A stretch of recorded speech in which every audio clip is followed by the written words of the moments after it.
Mia, a teenage girl of age 16 who was very resilient and optimistic. Mia's family struggles with poverty, which includes her mother, father, and her twin sister. Her family daily struggles with money, food, and basic needs.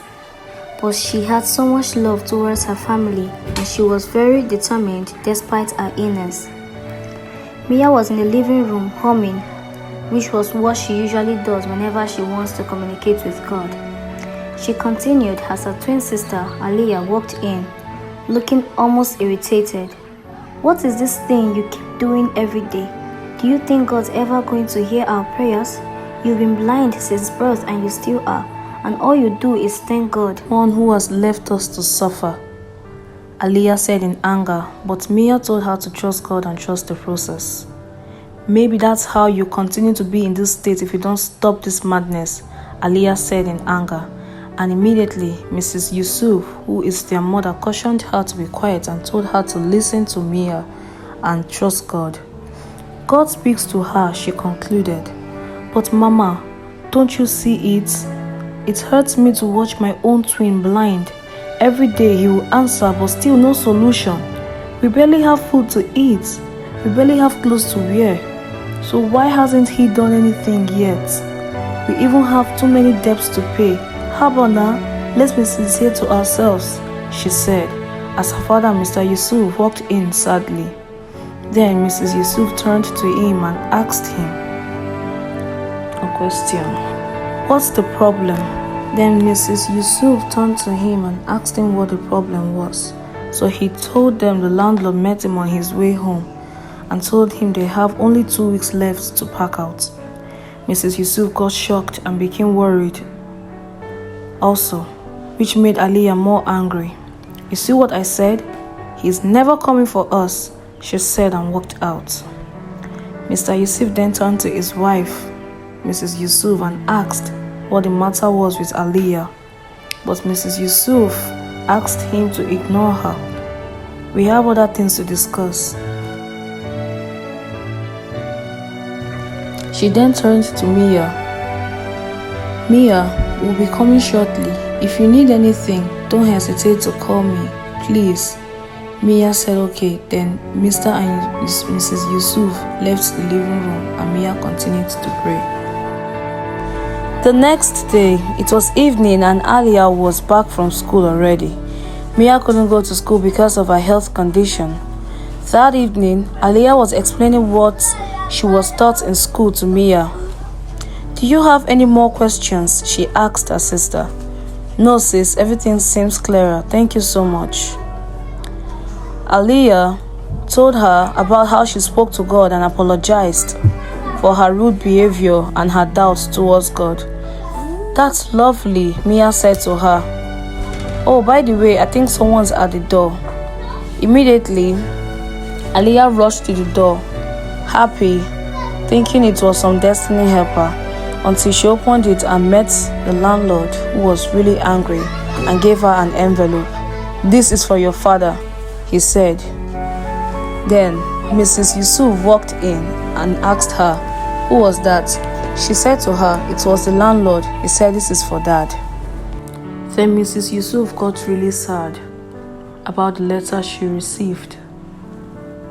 And immediately Aliyah got angry and walked out, almost losing hope. Mrs. Yusuf then turned to Mia and told her she was going to get fruits for her. And then she left Mia to get fruits. A week later, Mia decided to go to school after hearing that some white men from America were visiting their school that day and hoped to get handshakes from them because she had always dreamt of it. That morning, she was really happy and followed Aliyah to school. At school, everyone was seated as the teacher walked in. She greeted everyone in the classroom, including Mia, whom she welcomed specially. Mia smiled and said, "Thank you, ma." She asked her about her health and she said she was okay. The teacher told everyone to settle down in the class. Then she asked Mia to go to the back seat because she didn't want the white men to see her in her condition. Then Mia stood up respectfully and went to the back seat, with Aliyah holding her hands to direct her. And as soon as Aliyah got back to her seat, 3 white men walked in and went to the front of the class to greet the students. The students greeted the white men and they were all excited to see them. The first white man introduced himself. His name was Mr. Jaden. He told them about himself and asked the class their names and introduced the other 2 men to the class. Then he continued talking to the class, and in the process, a big speaker was about to fall on him, which he wasn't aware of. And then he heard, "Watch out, sir." And suddenly, the speaker fell to the ground, and that was how he was able to escape the hit. What was that? The white man asked as the teacher, Mrs. Kiki, rushed him and apologized to him, saying the school will work on it. The white man immediately asked who made the scream, and Aliyah, full of joy, said it was Mia. Then the white man walked towards Mia and appreciated her. He couldn't understand why Mia didn't want to look up until Aliyah told him about her condition. "She is blind, sir, and she needs to undergo surgery," she said. Then the white man asked the both of them to come with him. Aliyah took Mia by the hand to where Mr. Jaden parked his car. He asked them why they never operated the eyes, and they said it's because they never had the money for it.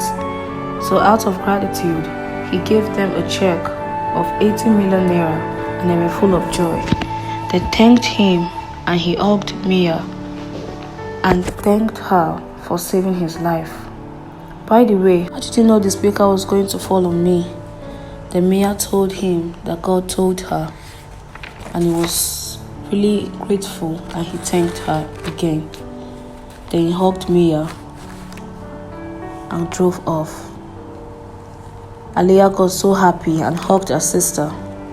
He wanted handshakes, but he got hugs instead. She teased her. And as soon as they got home, they opened the door and saw their parents in the living room and told them everything that had happened in school. Their parents became full of joy, and that day they thanked God over and over again. They appreciated Mia for her love and help, and also Aliyah for all her support, and thanked God for such wonderful twins. 3 days later, they were able to pay their debts and moved to a better house. And also, they invested in their business.